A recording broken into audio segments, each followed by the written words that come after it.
এটাকে কিভাবে দেখেন, এবং এই এই বিচার প্রক্রিয়া, তার সঙ্গে সংস্কার, তার সঙ্গে নির্বাচন, এবং এই তিনটাকে সাইমultaneously চালানো আসলে কতখানি সম্ভব? এবং ধরেন রাজনৈতিক দলগুলো, বিশেষ করে বড় রাজনৈতিক দল বিএনপি দ্রুততম সময়ে নির্বাচন চাই, শিক্ষার্থীরা তারা একটা মৌলিক সংস্কার করতে চায়, এবং তারা বলছে যে এই অভ্যুত্থানের উদ্দেশ্য কেবল একটি নির্বাচন ছিল না, তারা একটা টেকসই সংস্কারও করতে চান। ধন্যবাদ। ছাত্ররা যেটা চাচ্ছে যে একটা গুণগত পরিবর্তন, এটা রাষ্ট্রের এবং সমাজের একটা গুণগত পরিবর্তন, তাদের আকাঙ্ক্ষাটা স্বাভাবিক। দীর্ঘদিনের আমরা স্বাধীনতার যে স্পৃহা ছিল, সেই স্পৃহাটা আসলে কিছুটা অনেকটাই ম্লান হয়েছে দীর্ঘ সময়ে। সামরিক শাসন ছিল, তারপরে দীর্ঘদিন যে শাসন ব্যবস্থার বিরুদ্ধে তারা আন্দোলনটা করেছে, এটা তো তাদের দাবিটা স্বাভাবিক যে একটা গুণগত পরিবর্তন। কিন্তু সংস্কার তো একটা চলমান প্রক্রিয়া, এটা তো একটা অন্তর্বর্তী সরকারের পক্ষে সংস্কার কতদিন করবেন তারা, একটা সুস্পষ্ট একটা সীমারেখা থাকা প্রয়োজন। প্রথমত এই সরকারের তো সাংবিধানিক আইনি ভিত্তি নেই, এটা একটা জনপ্রত্যাশার ভিত্তিতে পরিস্থিতিগত প্রেক্ষিতে এই সরকার সংবিধানের সুপ্রিম কোর্টের অ্যাপিলেট ডিভিশনের মতামত নিয়ে সরকার শপথ নিয়েছে। কিন্তু সেই শপথটা যখন নিলেন সেখানেও কিন্তু প্রশ্ন আছে, আইনি প্রশ্ন আছে। এখানে যারা আইনজ্ঞ আছেন তারা এটা ভালো জানেন যে সেখানে কিন্তু হিয়ারিং হয়নি, পূর্ণ বেঞ্চের হিয়ারিং হয়নি। সুতরাং এই সরকারের বৈধতাটা হচ্ছে জনপ্রত্যাশা, এবং পরিস্থিতি, যেটা পরিস্থিতিগত, এটাকে আমরা বলি ডিফেক্টিভ অ্যাডমিনিস্ট্রেশনের ভাষা, নট ডিজোরো। এই ডিফেক্টিভ সরকারটা দীর্ঘদিন থাকাটা কোনোভাবেই সমীচীন নয়। এবং একটা প্রধান বিরোধী দল আওয়ামী লীগ, তো তারা তো চলে গিয়েছে, বিদায়, তাদের বিরুদ্ধে আন্দোলন। কিন্তু যারা প্রধান বিরোধী দল, যাদেরকে আমরা সামনে মনে করি, বিএনপি, তারাও কিন্তু, এবং জামাতও এখন কিন্তু নির্বাচন চাচ্ছে। বিএনপি স্পষ্টভাবেই নির্বাচনমুখী, এবং এটা গণতন্ত্রে সরকার যত দ্রুত উত্তরণ ঘটবে তত আমার মনে হয় সরকারের জন্য ভালো। সরকার অসন্তোষ বাড়ছে, মানুষ কিন্তু দ্রব্যমূল্য এবং ইনফ্লেশনও যদি আপনি দেখেন, সেটা সরকারের ভাষায় হয়তো আপনি বলবেন 13% বা 15%, কিন্তু বাস্তবিক করতে আমরা যদি একাডেমিক্যালি দেখি, এটা আসলে প্রকৃত অর্থে 20%-এরও বেশি ইনফ্লেশন। রাইট, এর সাথে আছে আপনার বাজার সিন্ডিকেট, অন্যান্য বিষয়। কিন্তু মানুষ তো আসলে, সাধারণ মানুষের কাছে তো সংস্কারটা মানুষ কতজন বোঝে? সংস্কারটা মানুষ বোঝে আমার জীবনযাত্রা, আমার ডিসেন্ট স্ট্যান্ডার্ড অফ লিভিং, এবং সামাজিক ন্যায় বিচার, ন্যায্যতা, যেটা প্রফেসর ইউনুস কিন্তু প্যারিস থেকে যখন আসছিলেন তখন কিন্তু বলছিলেন একটা ইনক্লুসিভ সমাজ ব্যবস্থা, রাষ্ট্র ব্যবস্থা করবেন। কিন্তু ইনক্লুসিভ আপনি করতে গেলে তো আসলে সবাইকে নিয়ে করতে হবে। অপরাধীকে অপরাধী হিসেবে দেখতে হবে, বাকি সবাইকে আপনাকে ইনক্লুড করতে হবে। আপনি একটা মতবাদকে আপনি যদি এক্সক্লুড করতে চান, মতবাদকে, যে প্রশ্নটা আপনি করেছিলেন যে দল নিষিদ্ধকরণের ব্যাপারটা, একটা মতবাদকে নিষিদ্ধকরণ এটা একটা কঠিন বিষয়, কারণ তার মতাদর্শী প্রায় 4 কোটি এবং 12 কোটি ভোটার, 12.25 রেজিস্ট্রারের প্রতিবেদন এবং অন্যান্য সাম্প্রতিক জরিপ অনুযায়ী। তার মধ্যে যদি 4 কোটি ভোটার আমরা দেখি, মানে সমর্থক যদি ওই দলটার থাকে, এটা একাডেমিক স্টাডিতে দেখা যাচ্ছে। এখন আরো কমতে পারে, বাড়তে পারে, কমার সংগত পরিস্থিতিগত কারণে কিছুটা কমতে পারে, স্বাভাবিক এটা।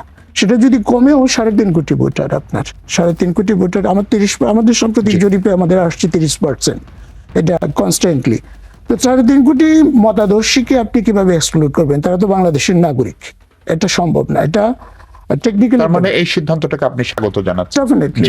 নানা ধরনের সংকট এখনো দৃশ্যমান, এবং এইসব সংকট খুব দ্রুতই কাটবে সেটি বোধ করে আশাও করে না দেশের সব মানুষ। কিন্তু বিশেষ করে হঠাৎ করে অনেক নতুন নতুন সংকট তৈরি হচ্ছে, যেমন অটোরিকশা চালকদের একটি সংকট সেটি তৈরি হয়েছে, ঢাকা কলেজ বনাম সিটি কলেজ, তার দুদিন আগে তিতুমির কলেজ। ফলে অ্যাডহক ভিত্তিতে অনেক সংকট সরকারকে সামাল দিতে হচ্ছে। এর সঙ্গে যুক্ত হচ্ছে রাজনৈতিক নানা সংকট, সেটি তো আছে, নির্বাচন থেকে শুরু করে বড় দলগুলোর ভিতরে আস্থা অনিস্থা, আওয়ামী লীগের রাজনীতির ভবিষ্যৎ, অনেক কিছু। এইসব নিয়ে আলোচনা করতে চাই। আলোচনার শিরোনাম নির্ধারণ করেছি অস্থিরতা আর কতদিন। আপনার সঙ্গে থাকছে মাহফুজ মিশ। আমার সঙ্গে স্টুডিওতে এই মুহূর্তে আছেন বাংলাদেশের কমিউনিস্ট পার্টি সিপিবির সাধারণ সম্পাদক জনাব রুহিন হোসেন প্রিন্স। প্রিন্স ভাই, স্বাগত আপনাকে। আছেন আমেরিকান ইন্টারন্যাশনাল ইউনিভার্সিটি বাংলাদেশের অধ্যাপক ডক্টর মোহাম্মদ রফিকুল ইসলাম তালুকদার। প্রফেসর তালুকদার, আপনাকেও স্বাগত। Thank you. আশা করছি ভালো আছেন। প্রিন্স ভাই, আপনাকে দিয়ে একটু আলোচনা শুরু করতে চাই। আমাদের সঙ্গে আশা করছি কিছুক্ষণের ভিতরে বিএনপি নেতা ব্যারিস্টার অসীম নাসিরুদ্দিন আহমেদ অসীমও যুক্ত হবেন।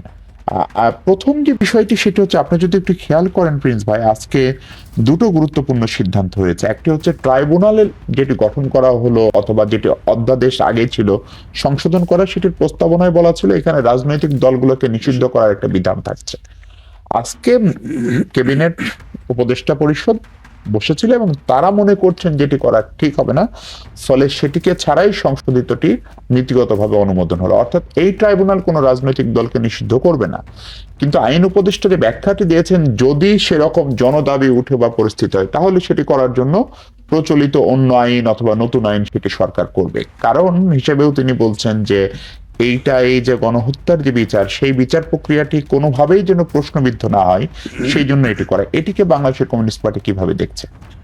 ধন্যবাদ আপনাকে। আসলে তো আমরা কি বলে প্রচার মাধ্যমে শুনলাম, এমনি বিস্তারিত যেহেতু আইনটা দেখতে পারিনি, সুতরাং আনুষ্ঠানিকভাবে প্রতিক্রিয়া দেওয়াটা যথাযথ না। আমি যে পুরো আইনটা, কারণ আইনের তো অনেক বিষয় আছে, আমি সাধারণভাবে মন্তব্য করতে পারি। সাধারণভাবে হচ্ছে যে দেখুন, একটা তো বিচার হচ্ছে, বিচার প্রক্রিয়া, যদিও এই ব্যাপারে এখানেও বলেছি এখনো বলি, আমাদের দাবিটা ছিল, যেটা আমরা লিখিতভাবে বলেছিলাম, এইবার যে হত্যাযজ্ঞ সংগঠিত হয়েছিল এটা একটা বিশেষ ট্রাইব্যুনালে বিচার করা হোক। ক্লিয়ার, আবারও রিপিট করছি, বিশেষ ট্রাইব্যুনালে বিচার আমরা চেয়েছি।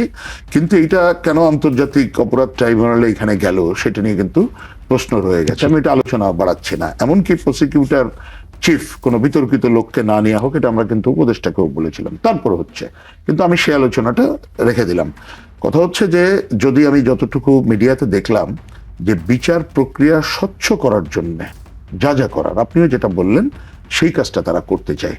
এমনকি যেটা দেখলাম যে কি বলে, বিদেশের আপনার বিদেশে আইনজীবী আনা যাবে, আইনজীবী নিয়োগ সহ অন্যান্য।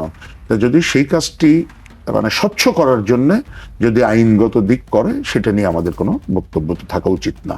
কারণ আমরা তো বিশেষ ট্রাইব্যুনালে এ ধরনের বিচার চাই, যাতে প্রকৃতপক্ষে বিচার হয়, কেউ যাতে প্রশ্ন তুলতে না পারে। ঠিকই আছে। আর আপনি ঠিকই বলেছেন যে এটা যে কারণেই হোক না কেন, আলোচনাটা কিন্তু একটা জায়গায় কনসলিডেট হয়ে গিয়েছিল যে এমন একটা নিয়ম আসছে যা এটা যেন রাজনৈতিক দলগুলোকে ব্যান করবে। কিন্তু আমরাও অনেকদিন ধরে সাধারণভাবে বলছিলাম, আপনি দেখলেও দেখবেন যে একটা রাজনৈতিক দল নিষিদ্ধ করা না করা, যদি অফিসিয়ালি বলি, এটা আমরা অনেকদিন ধরে বলে আসছি, এটা তো আমার সংবিধানের সাথে পারমিট করে না। সংবিধানে সংগঠিত হওয়ার অধিকার, এগুলোর অধিকার আছে, কিন্তু তার যদি কতগুলো ভূমিকা থাকে, নিষিদ্ধ সেটা একটা জায়গায় হতে পারে, তার জন্য কিন্তু আইন অন্য জায়গায় আছে, নাই তা না, সেটা হইতে পারে, তার জন্য হলে অন্য কাজ করা যায়। কিন্তু এর সাথে অ্যামালগামেট করলেই আসলে মানে বিচার প্রক্রিয়াটাই নানাভাবে প্রশ্নবিদ্ধ হতে পারে। এই জন্য যে পুরনো মানে কি উপর থেকে কতগুলো প্রিকনসেপ্ট আইডিয়া থেকে হয়তো বা তোমরা কিছু করছো, তো সেই জায়গায় আমি বলবো যে আলোচনাটা একটা মূল বিচারকে বাদ দিয়েই হয়তো ওই আলোচনাটা এখানে কেন্দ্রীভূত হতো।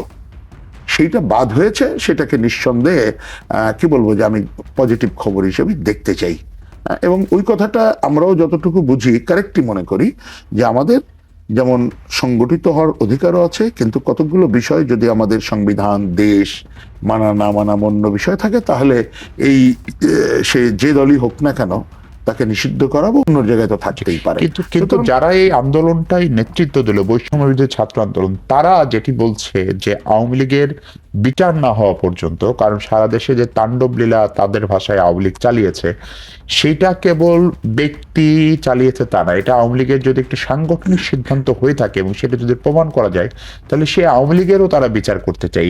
সেই অপশনটি বন্ধ হলো কিনা, এবং সেটি নিয়ে উপদেষ্টাদের সঙ্গে বা সরকারের সঙ্গে শিক্ষার্থীদের একটা দূরত্ব বাড়তে পারে কিনা, বা একটা মনোমালিন্য তৈরি হতে পারে কিনা? আচ্ছা, আমার একটা কুইক মন্তব্য, কারণ আমি আগেই বলেছি যে পুরো আইনটা দেখে আইনজ্ঞদের সাথে কথা বলেই আমার বলা উচিত, কারণ আমি নিজে হয়তো আইনজ্ঞ না অফিসিয়ালি, কিন্তু সাধারণভাবে বলি আমার মনে হয় না এটা সাংঘর্ষিক হবে। কেন বলছি, এইটা তো হচ্ছে যারা হত্যাযজ্ঞের সাথে জড়িত তাদের বিচার হচ্ছে। এই বিচারের সময় কিন্তু অনেকগুলো রিকমেন্ডেশন আসতে পারে, এটা মনে রাখবেন। এর আগে যেমন আমরা ৭১-এর যুদ্ধ অপরাধী দল হিসাবে তাদের যখন বিচার করা হচ্ছিল, তাদেরও কিন্তু ওই দল সম্পর্কে কতগুলো পর্যবেক্ষণ ছিল, সেই পর্যবেক্ষণ ধরে আপনি অন্য জায়গায় নিতে পারেন। সুতরাং আমি ওইটার সাথে, যদি দল কোনো অপরাধ করে সেই দল মাপ পেয়ে গেল, এমন কোনো ঘটনা বলি আমার কাছে মনে হয় না।